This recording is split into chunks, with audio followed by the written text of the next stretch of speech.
स्वागत है दोस्तों आपका मेरे यूट्यूब चैनल पर। सीजन के अनुसार, मौसम के अनुसार हमारा लाइफस्टाइल चेंज हो जाता है, हमारा खान-पान चेंज हो जाता है। ठंडियों में हम पेरेंट्स के क्वेश्चन सब बढ़ने लग जाते हैं, हम किस तरीके का खाना अपने बच्चों को खिलाएँ। आज हम बात कर रहे हैं 1 साल से ऊपर के आयु के बच्चों के बारे में, यानी कि जिनकी एज 1 ईयर से अबव है। हम उन खानों की बात करेंगे जिनसे शारीरिक और मानसिक विकास तो होता ही है, उनकी गर्म तासीर होने की वजह से ठंडियों में हम उनको आराम से बच्चों को दे सकते हैं। तो आइए वीडियो को स्टार्ट करते हैं।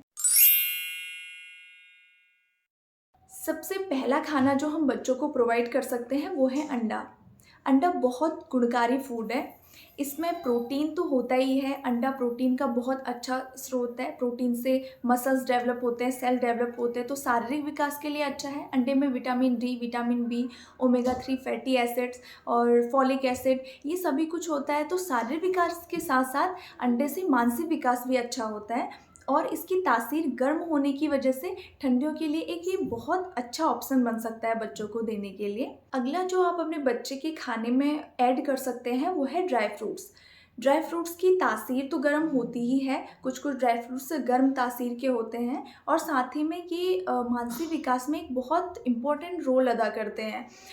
तो आप ऐज़ ए स्नैक्स भी बच्चों को दे सकते हैं। इनको आप पाउडर फॉर्म में बना के, दूध में मिला के, हलवे में मिला के बच्चों को आराम से दे सकते हैं। इससे शारीरिक विकास तो होता ही है, बच्चे एनर्जेटिक फ़ील करते हैं, लेकिन इससे मानसिक विकास भी बहुत अच्छा होता है। जैसे अखरोट, बादाम इनको सर्वोत्तम एक बहुत अच्छा स्रोत माना गया है दिमागी विकास के लिए। नेक्स्ट आता है घी। घी आपको अपने बच्चों के खाने में ज़रूर इंक्लूड करना चाहिए।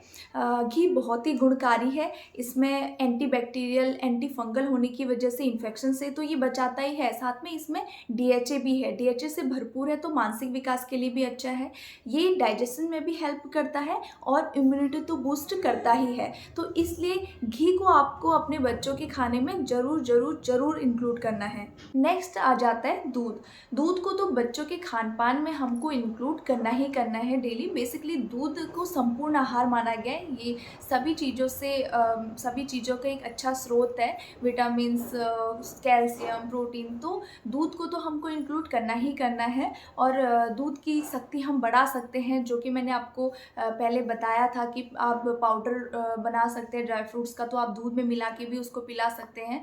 तो आप दूध इंक्लूड कर सकते हैं अपने बच्चों के भोजन में। सीज़नल फ्रूट्स और वेजिटेबल्स आपने बच्चों के खाने में ज़रूर इंक्लूड करने हैं। फ्रूट्स जिनमें विटामिन सी की मात्रा अधिक होती है, वो जैसे आंवला, ऑरेंजेस, किन्नू ये सब आप बच्चों को दे सकते हैं। विटामिन सी से इम्यूनिटी इन्हेंस होती है एंड साथ में आप सीज़नल वेजिटेबल्स, सीज़नल सब्जियां बच्चों को दीजिए। विटामिन से भरपूर है, एंटीऑक्सीडेंट हैं, फाइबर से भरपूर है, तो सेहत के लिए बहुत ज़्यादा अच्छे हैं, बहुत ज़रूरी भी हैं। तो आप सीज़नल फ्रूट्स एंड वेजिटेबल्स बच्चों के खाने में ज़रूर इंक्लूड करिए।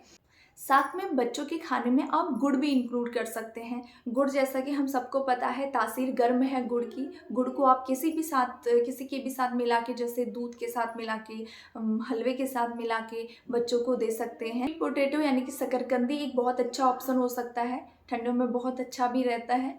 आप वो बच्चों को दे सकते हैं। बहुत ईज़ी भी ऑप्शन है। आप कभी भी उसको बॉयल करके बच्चों को दे सकते हैं। चाहे तो आप उसको घी में थोड़ा-सा भून के ऐसे भी बच्चों को दे सकते हैं। बीट रूट को आप अपने बच्चों के खाने में इंक्लूड कर सकते हैं। बीट रूट को बॉयल करके भी आप बच्चों को दे सकते हैं। बहुत ज़्यादा गुणकारी है बीट रूट। जब भी हीमोग्लोबिन की कमी होती है हमारे शरीर में, तो डॉक्टर्स हमको बीट रूट खाने की एडवाइस देते हैं। तो आप बीट रूट को ज़रूर इंक्लूड कीजिए बच्चों के खाने में। दाल आप बच्चों के खाने में इंक्लूड कर सकते हैं। इसमें कोई एक्स्ट्रा आपको एफर्ट्स नहीं डालने पड़ते हैं, क्योंकि रोज़ाना हमारे घरों में दाल तो बनती ही है। साथ में ये प्रोटीन्स का बहुत अच्छा सोर्स है, भरपूर मात्रा में प्रोटीन होता है, तो दाल आप रोज़ अपने बच्चे के खाने में इंक्लूड करिए।